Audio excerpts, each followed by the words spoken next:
In this lecture, we are going to deal with a method of handling systems, equilibrium of those systems which are large and have a large number of subsystems.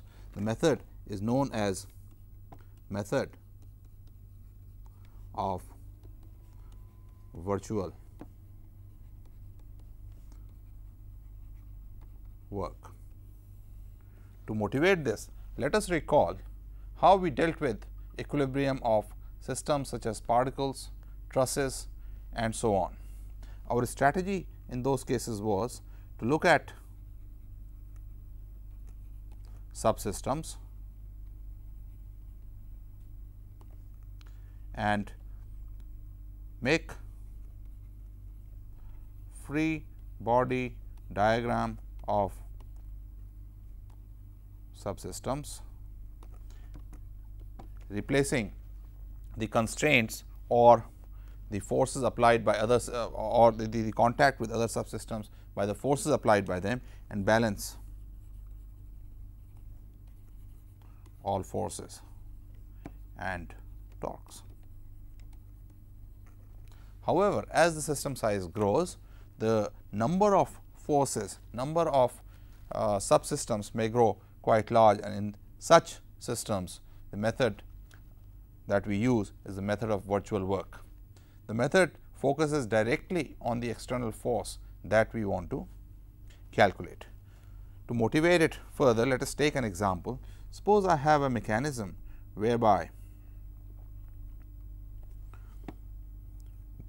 made up of two bars, whereby it is a scissors like mechanism with a pin joint here and a roller here, which is free to move in this between these two walls. Each bar has a mass m, and this is kept in equilibrium by applying a force F at this point.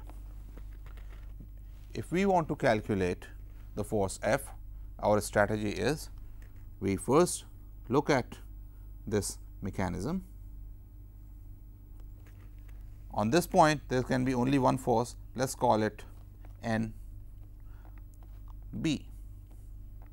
This is point B, this is point A. This is a pin joint, so there could be a force N 1A and N 2A. The force F acts here and the overall weight 2 mg pulls it down.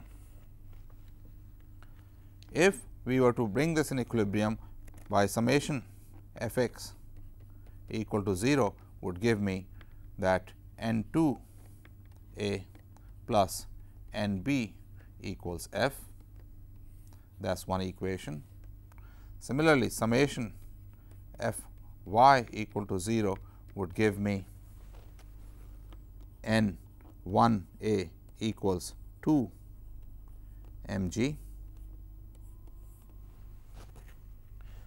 Remember what we are after. We are after calculating this force F required to keep the entire system in equilibrium. Third, the torque equation. For the torque equation, I will take torque about point A here. Let me make it by blue. I will take torque about this point, so that torques due to N 1 A, N 2 A and F all vanish. So, if I take torque about A to be 0, I get, if the length of half of the bar is B, right. So, I am taking this half length to be B, and let this angle, entire angle be theta. Then while calculating torque, I am going to get N B times this angle here is going to be theta by 2. So, I am going to get B cosine theta by 2 times 2, that is this arm, plus 2 mg B sin theta by 2 is equal to 0, and that gives me N B. B drops out, this 2, oh no, so this 2 is there, this 2 drops out, and therefore, I get n b to be, I had n b cosine of theta by 2 plus m g sine of theta by 2 equals 0, or I get n b to be minus m g tangent of theta by 2.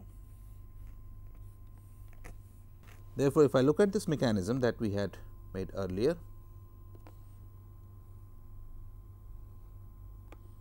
this is a pin joint here, this is on a roller that is free to move in this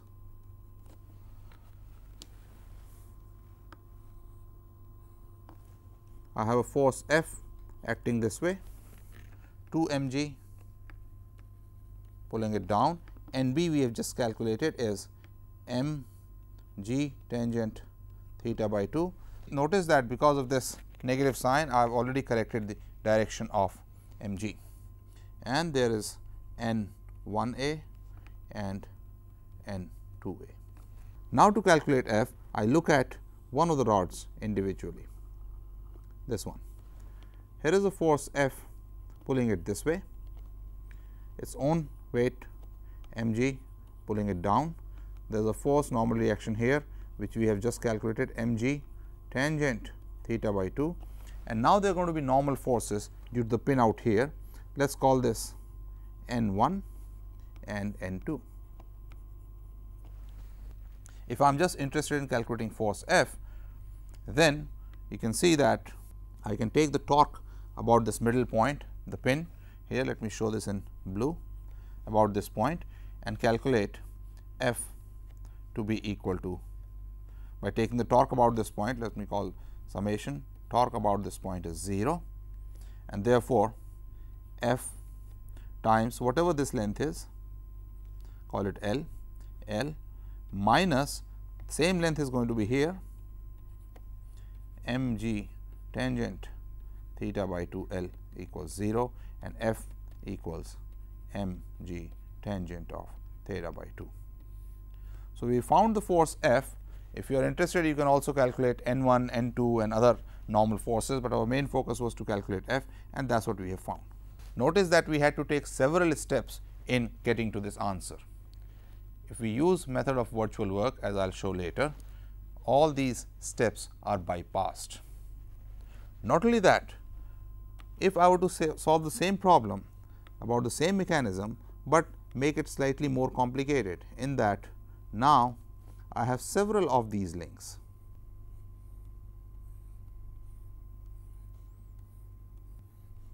And I apply a force here. Each link, each of this bar has mass m and length 2 b, and I want to calculate the force F to keep this whole thing in equilibrium. You see, if we go the conventional way, I will have to build up the solution step by step by step. With method of virtual work, we will be able to do it in a much more easy manner. So, to develop the method, we need certain terminologies.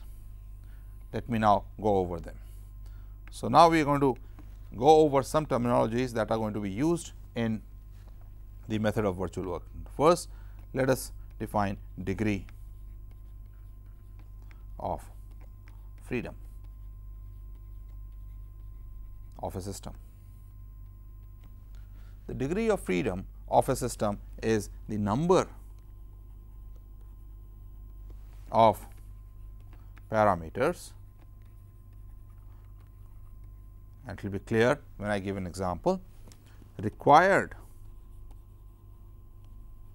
to specify the position, the orientation and all that, the system. So, when I say specify the system, I mean precisely that. What is its position, what is its orientation, at what angle is it from vertical, and so on. So, for example, if I take, so we are talking about degrees of freedom.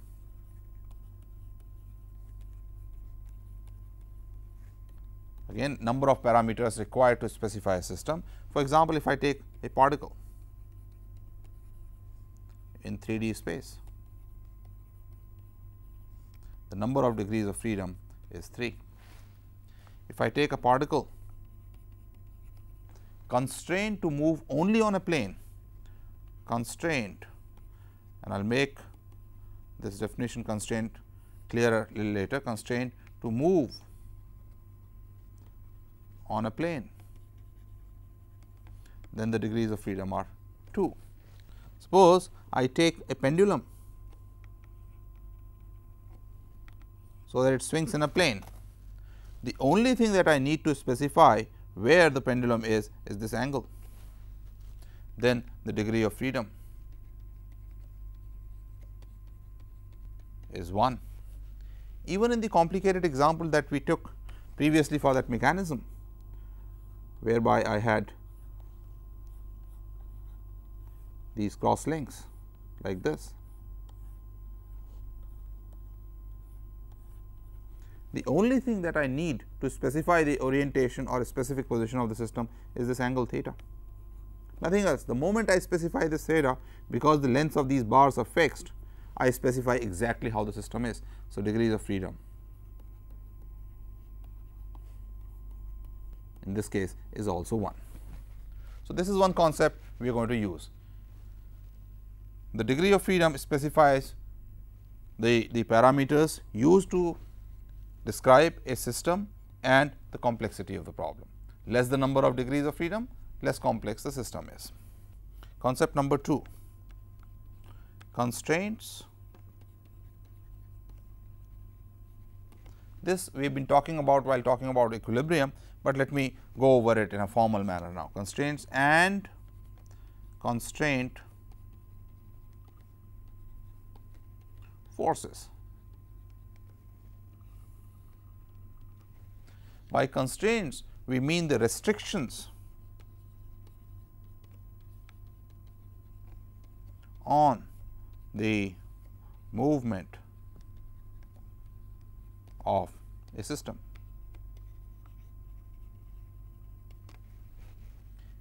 For example, if I take a particle and constrain it to move only along, say, a wire, then that is a constraint that is put in, that it can move only along a straight line. Or if I take a particle, put it on a plane and constrain it to move only on a plane, this puts a constraint on the particle to move only in this plane. Similarly, if I take this pendulum example that I took, the constraint is that the distance of the bob hair of the pendulum is fixed from the pivot point. So, you see, we are putting constraints whereby we restrict the motion, and what does a constraint do? A constraint reduces the degrees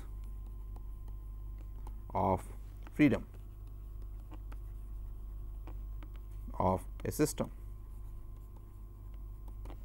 For example, in the case of a pendulum, number 1, the pendulum is to move in a plane. So, degrees of freedom are 2. Then I put a constraint that the distance of this bob from the pivot point is fixed. So, I reduce the degree of freedom by 1 by putting one constraint, and finally, the degree of freedom therefore comes out to be 1. How do we put the constraints on a system? We put constraints on a system by applying certain forces. For example, here a force that is related to the constraint is the tension in the string. In a motion on 2-dimensional plane, the constraint force is the normal reaction on the particle due to the surface. It would not, that normal reaction does not let the particle fall below and go make a motion in the direction perpendicular to the surface. So, these are known as constraint forces. These are forces that put in the constraint on the motion. One of the very familiar constraint that you have come across time and again is the rigid body. This is a concept we keep using. In a rigid body, the constraint is that distance between any two points always remains fixed. And what is the constraint force? The constraint force is that internal force that keeps the distance fixed. All right. So, the concepts that we have come up with are the constraints. Okay. This result is that reduces the degrees of freedom,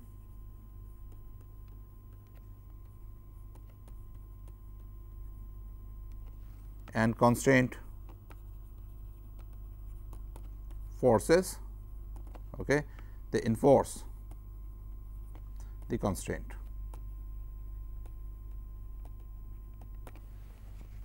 Let us go back to that example of that mechanism whereby these bars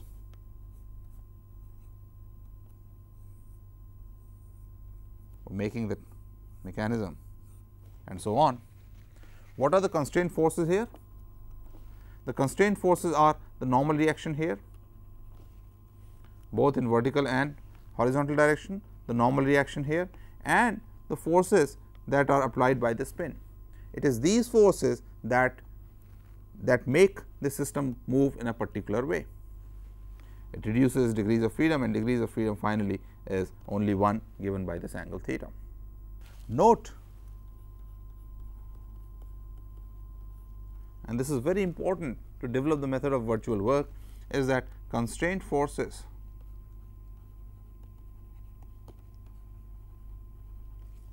usually do not perform any work on the system. Why do I say usually? Because I am going to exclude a particular constraint force a little later. So, take the example of particle on a two-dimensional surface. The constraint force normal reaction is perpendicular to the surface, the particle moves along the surface and two are perpendicular. So, normal does not do any work on this. Take the example of the pendulum. The constraint force tension is always perpendicular to the direction of motion of the ball, and therefore, this also does not do any work. How about this mechanism?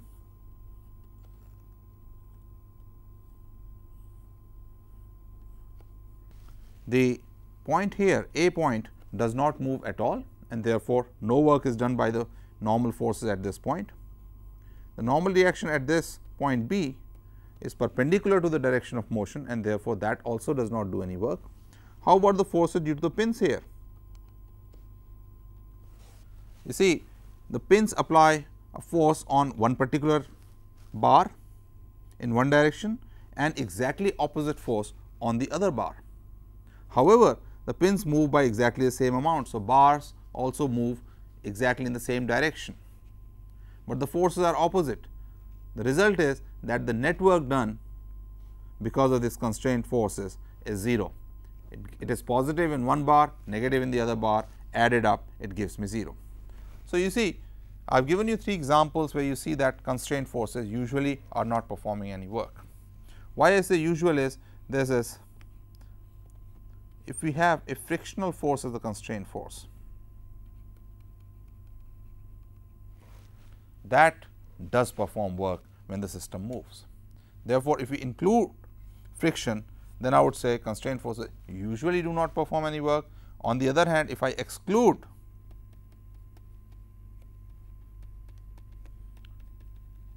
friction, then I will take you here and cut this off.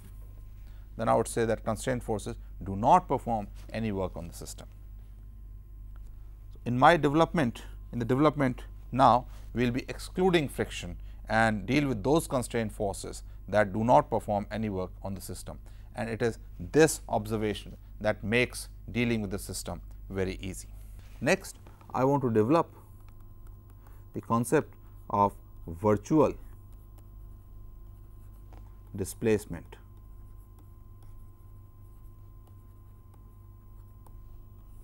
In virtual displacement, I would like you to imagine, and I want to emphasize this word imagine, the displacement of a system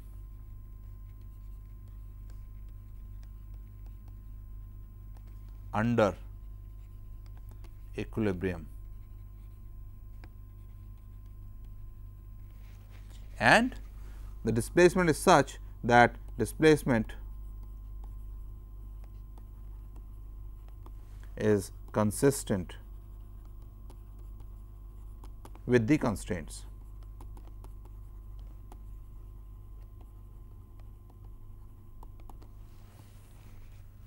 So, what you are imagining is, suppose there is a body which is in equilibrium. Let us again take an example. If I take the pendulum and suppose I apply a force this way, F, its own weight mg, and it is in equilibrium. Imagine, just imagine that I displace it slightly. This is the only way I can displace the pendulum. No other way, because this is the only degree of freedom allowed, that is, I can change only theta. So, this displacement is consistent with the constraint, but it is actually not moving. I am imagining as if it has moved, and this is known as virtual displacement. So, and it is usually given by the symbol delta. So, delta theta virtual movement or displacement.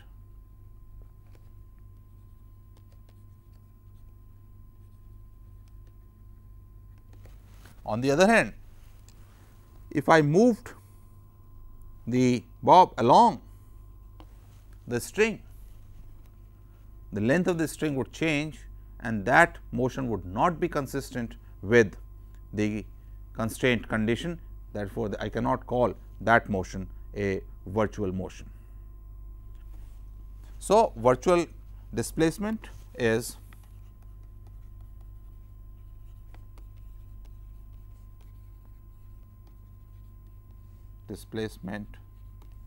again is an imagined displacement of systems, subsystems consistent.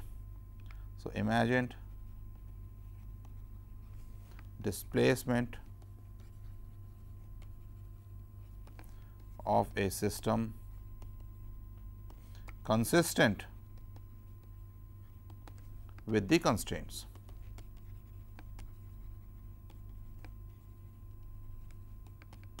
I have already given you the example of the pendulum.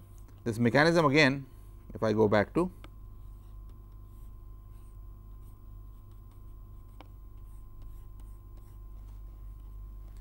the only way I can change its configuration is by changing this theta. So, if it is in equilibrium under this force F here and its own weight, the virtual displacement would be delta theta. One thing I should make it clear, I am writing it delta theta. So, virtual displacement is also very small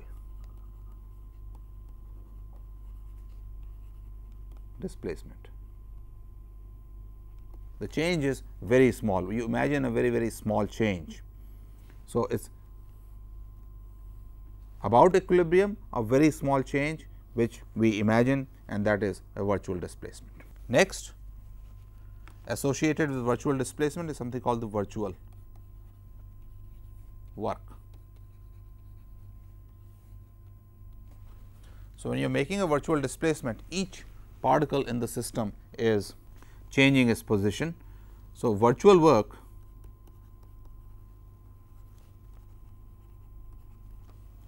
by a force is force times delta r, where delta r is the virtual displacement.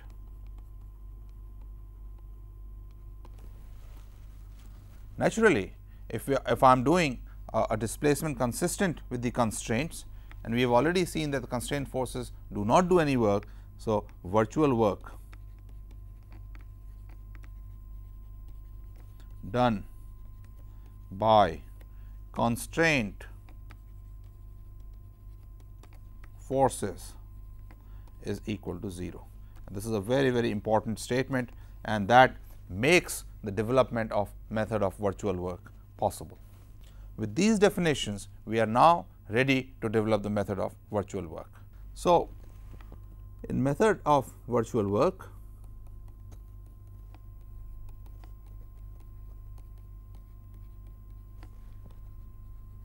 we state that the necessary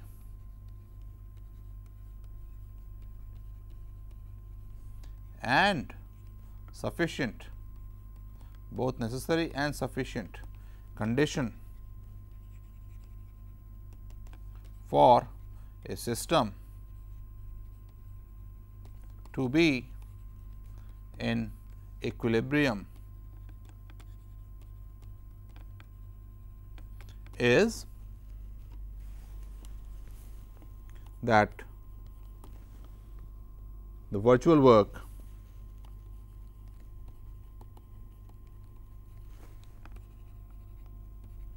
done by externally applied forces vanishes.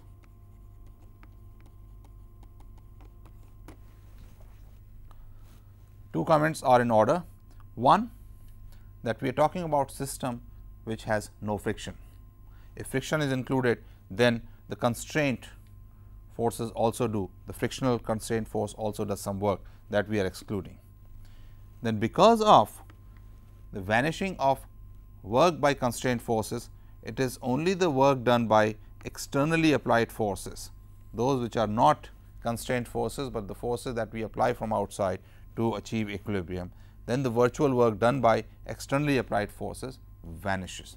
Notice we have avoided taking constraint forces into account, and therefore, when we apply this method, we can bypass calculating the constraint forces. Let us see how this method works. So, condition for equilibrium of any system is that summation of all forces on any particle, ith particle, summation of all forces be 0. This may include the externally applied forces on the ith particle plus F on ith, which are constraint forces. Their sum is 0. If each particle is in equilibrium, the system is in equilibrium. Now, let us calculate the virtual work done. Virtual work done is going to be F external I dot delta R I. This summation refers to all the forces that are applied, plus summation F I refers to the ith particle, constraint dot delta R I is equal to 0. It is 0 because right hand side is 0. However, we have already said that constraints do no work. Therefore, this second term vanishes, and this tells you that the work done by all the external forces together on each particle is 0. If the work done on each particle is 0, the net force, therefore, summation over I is also 0, implies delta W, the virtual work external, is 0. We have proved the sufficient necessary part of the principle of virtual work. How about the sufficient condition?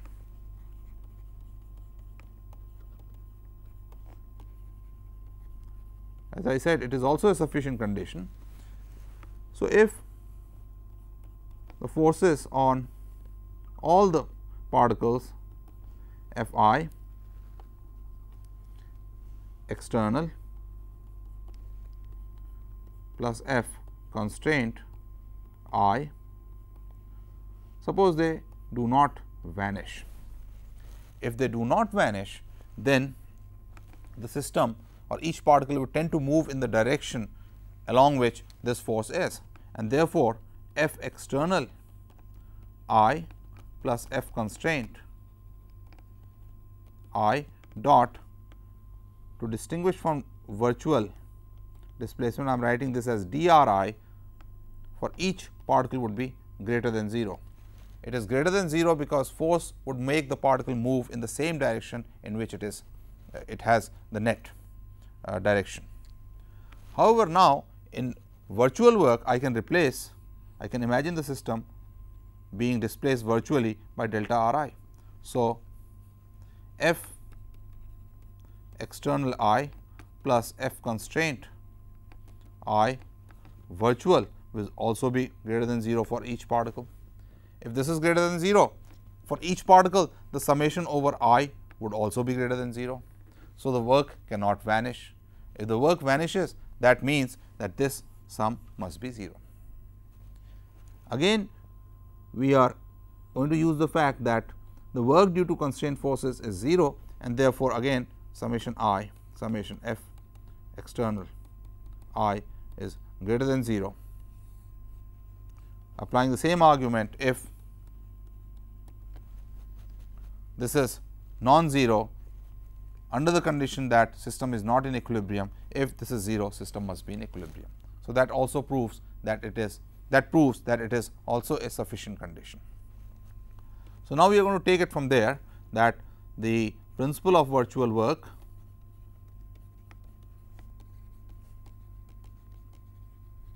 is, I will write this in symbols, the virtual work done by external forces is equal to 0 at equilibrium.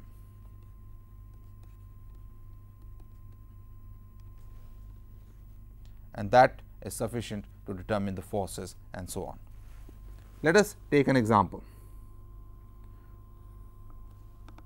I will start with the pendulum example. This angle is theta. This pendulum is supposed to be under equilibrium, in equilibrium under the applied force F and the weight of the bob mg. This has 1 degree of freedom.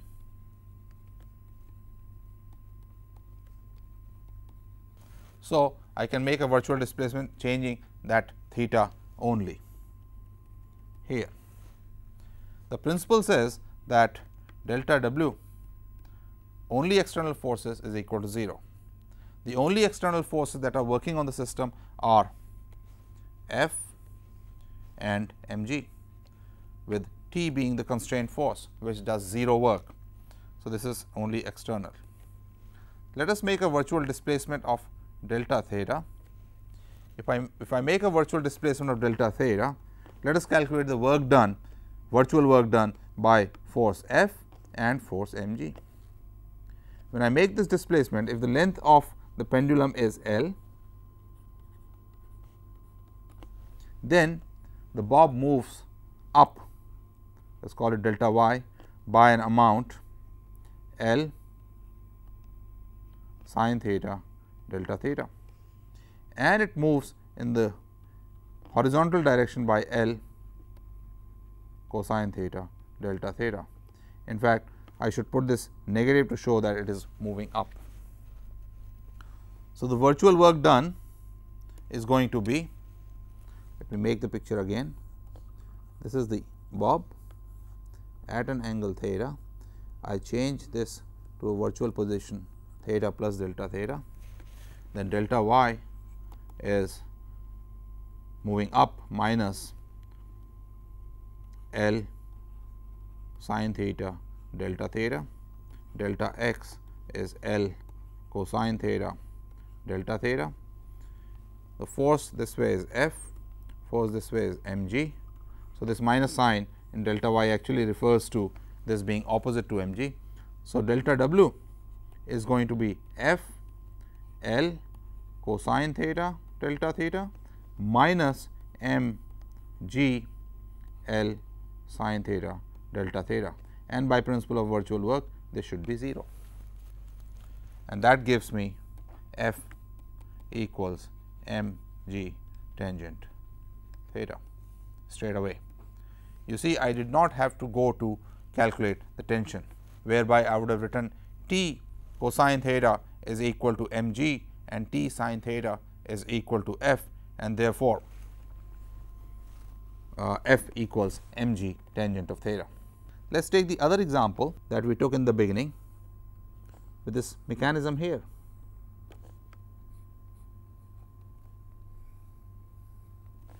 which is in equilibrium under this applied force F, its own weight is 2 mg, and the only angle that matters here for the degree of freedom is this theta. Each side, each half of the bar is B. The constraint forces again do not do any work, and therefore, delta W external forces only should be 0. The two external forces that are there are F and mg. Let us make a virtual displacement of the system. What would a virtual displacement be? Virtual displacement will be to make this angle larger. If I make this angle larger, what I will be doing is pulling this point out. Let me show it by red. This point will be going out and this point would be moving up. By how much amount? Let us calculate that. So, this distance here is nothing but, let us call this y, and let this distance from here to here be x. Then you see that y is equal to b. Okay, let me show this angle here. This angle is going to be theta by 2. So, y is b cosine of theta by 2. If I change theta slightly, delta y is going to be delta of b cosine of theta by 2, and that is going to be b over 2 sine of theta by 2 delta theta. This is the virtual displacement of the center point if I change angle to theta plus delta theta. Similarly, x is equal to b sine theta times 2, this entire distance, and therefore, delta x is going to be, this is 2 b sine theta by 2, 2 b 1 by 2 cosine of theta by 2 delta theta, which comes out to be b cosine of theta by 2 delta theta. Why we are calculating these delta x and delta y is so that I can calculate the virtual work done by force F and 2 mg. Let me make the picture again schematically, and we have calculated that delta y is nothing but minus b over 2 sine theta by 2 delta theta, and delta x is equal to b cosine of theta by 2 delta theta. By minus sign, we mean that y is decreasing, or the point here is moving up. So, delta W is going to be equal to the work done by virtual work done by force F. Since x has increased by b cosine theta by 2 delta theta, work done by F is going to be F b cosine of theta by 2 delta theta, positive, because the point here has moved in the same direction as the force, and the work done by the force mg, or the weight, is going to be minus 2 mg b over 2 sine of theta by 2 delta theta, and this should be 0. You calculate this and you get F equals mg tangent theta by 2, and that is your answer that we had obtained earlier. Notice I did not have to go through calculating the normal forces and things like those, which we avoided and bypassed because of the work being virtual work being done by those normal forces or constraint forces 0. How does this simplify or make life easy when the system becomes big? Let us extend this example itself. In this mechanism, if I take many links,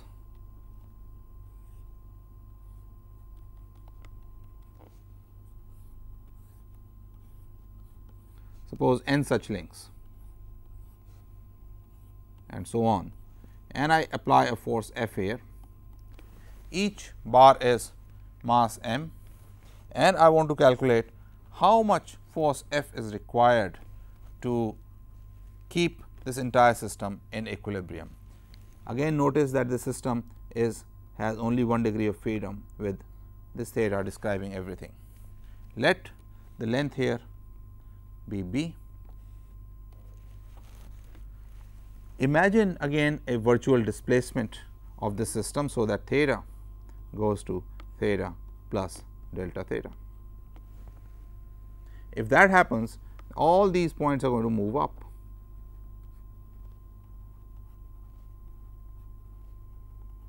And all these gaps here are going to widen up. We have already calculated that delta y for each point is equal to b sine of theta by 2 delta theta, b divided by 2, and delta x for each of this gap opens up by b cosine of theta by 2 delta theta. So, if there are n such links, delta x for n is going to be n times as much, n times b. Delta y for each joint is going to remain the same. So, work done, virtual work done is going to be n b cosine of theta by 2 times f delta theta minus this delta y at each link is doing work against 2 mg, and there are n such points. So, therefore, I am going to have n times 2 mg times b over 2 sine theta by 2 delta theta, and this should be 0. This n drops out, 2 cancels, so does b, and so does delta theta, and therefore, you again get, and let me write it here to keep on the same slide, f equals m g tangent of theta by 2, same answer as earlier. So, we figure out that no matter how long a link do we make, it does not matter, the force required to keep the system in equilibrium is still mg tangent theta by 2. But you see how easy it was, we did it in 4 or 5 steps using method of virtual work. So, let us recap what we did in method of virtual work. 1, imagine, and I keep using this word imagine because this is refers to a displacement which you imagine, it does not really take place. Imagine a virtual displacement or virtual change of orientation and so on of a system. 2, calculate the virtual work done by external forces, and 3, call this delta w is equal to 0, gives the equilibrium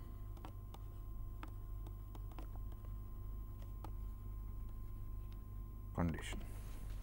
As in any other new concept, to master it you have to keep doing many problems, and I will again rest of the lecture I am going to do 3 or 4 more examples to make you more familiar with the method of virtual work. These examples are from the book by Shames on engineering mechanics and book by Merriam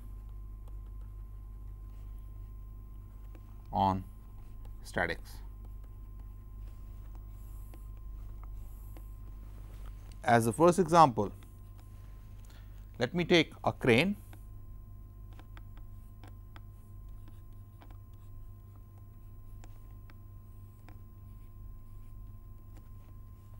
on which there is a shaft here, and by a string, by applying tension T, one is holding a weight W. The distances given are 4 meters, 4 meters and 3 meters. We wish to calculate given tension T, how much weight can be held here in equilibrium. Let me call this angle theta and this angle alpha. If I want to use the method of virtual work, then what we should do is imagine a virtual displacement of the system, and here the virtual displacement is going to be described by the change in angle here. As you change, you pull this string in or pull the rope in, this system is going to move like this. So, virtual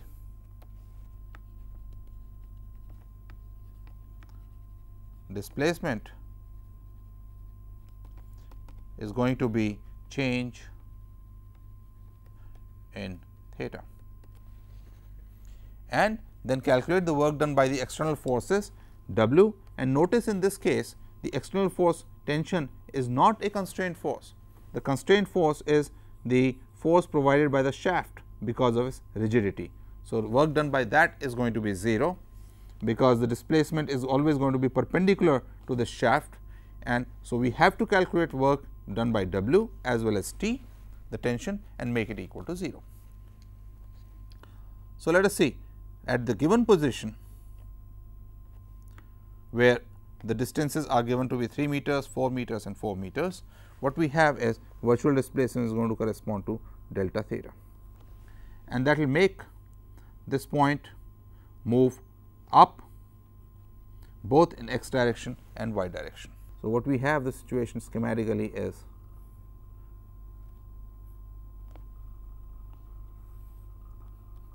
theta alpha 4 meters, 4 meters, 3 meters, W here, tension T here. When I change theta to delta theta, if this length is going to be 5 meters, this is 3 and 4. So, delta y positive in the up direction is going to be 5 delta of 5 sin theta, which is going to be 5 cosine of theta delta theta. Similarly, delta x is going to be in the negative direction, x is going to decrease. So, I am going to write this as negative, or just keep in mind it is to the left, is going to be 5 or delta of 5 cosine theta.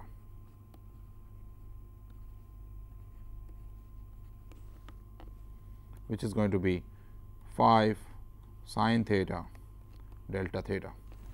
Towards the left, we have calculated both x and y components, and therefore, the total work done delta W is going to be the weight and delta y in opposite direction. So, minus W delta y. The T has a vertical component at this point going down, which is going to be T sin of alpha delta y, and T has a component going towards the left, which is T cosine alpha. So, that is going to be T cosine of alpha delta x is equal to 0. This gives me W delta y. We have already calculated 5 cosine theta delta theta. 5 cosine theta from here is 4 times 4 delta theta minus T sin alpha. Sin alpha is going to be 3 divided by this length, and this length is 8 square plus 3 square square root. So, root 73. So, T times 3 over root 73 times 4 delta theta plus T cosine alpha is going to be T, or this is with a minus sign here. T cosine alpha is going to be T 8 over square root of 73, delta x is in the same direction, 5 sin theta is 3 delta theta is equal to 0, and that gives you I can cancel the 4, 4, 4 and this will give me 2 here, and that gives you W is equal to, so 3 over root 73 T. That is the weight that can be held by this machine. You see, again the calculation was very straightforward. As the final example of applying the method of virtual work, I solve a problem that involves both a force and a torque. The example is that of a screw jack, whereby two supports like this are fixed the screw here, and we apply a torque here C. These go down and are fixed on a stand. One of these links is fixed and the other one can move in a slot, and same thing on the top. One of them can move in the slot and the other one is fixed.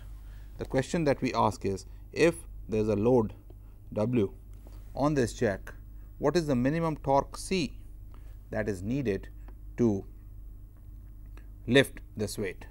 So, weight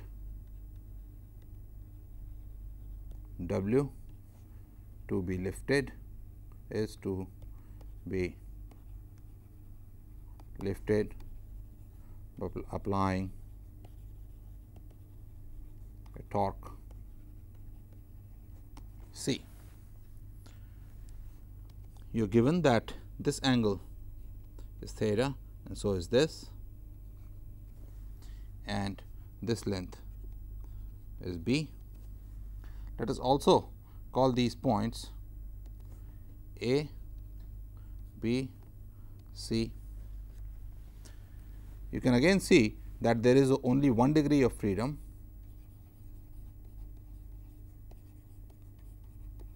and that is angle theta. Question is, how do we calculate the force that the torque required so that this force W or the load W is balanced or can be lifted? To calculate this, let us see what happens when we rotate the screw. In rotating the screw, the length between A and B, that is these 2 points, gets reduced by the pitch of the screw for a full rotation. So, what is given when I make a full rotation, that is 2 pi rotation, the distance AB becomes smaller by L, the length L, which is the pitch of the screw. When A and B come closer, this platform gets lifted because this point gets lifted. So, in rotating the screw, I am doing some work, and in lifting this, another work is being done. The external forces and torques now are C, the external torque, and W, the external load. The net virtual work done by combination of C and W should be 0. Let us calculate that and make that equal to 0. Let us call this angle theta, which has already been given. So, when the length reduces, the theta becomes slightly larger. Let us say this goes to theta plus delta theta, and therefore, this length between, let us call this A B, and the top of the triangle C, and the perpendicular distance from C to AB C D. So, this D, C, A and B, C D increases. The total length would increase by 4 times the increase in C D, because there are 4 gaps like these. So, let us calculate that. Let us call this distance A D x. So, that delta x is the reduction in the length, and delta x is going to be L over 2 pi times delta alpha, where delta alpha is the rotation of the screw. So, now what we do is imagine a virtual displacement consistent with the constraints.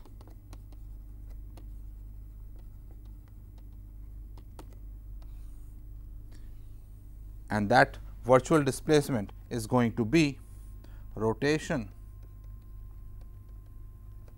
of the screw by an angle delta alpha, and that causes shortening of the distance between A and B and increase in the distance C and D. From that I can calculate the virtual work done by applying the torque and the virtual work done against the weight, and making the sum total of that virtual work 0 would give me a relationship between the torque C and the weight W.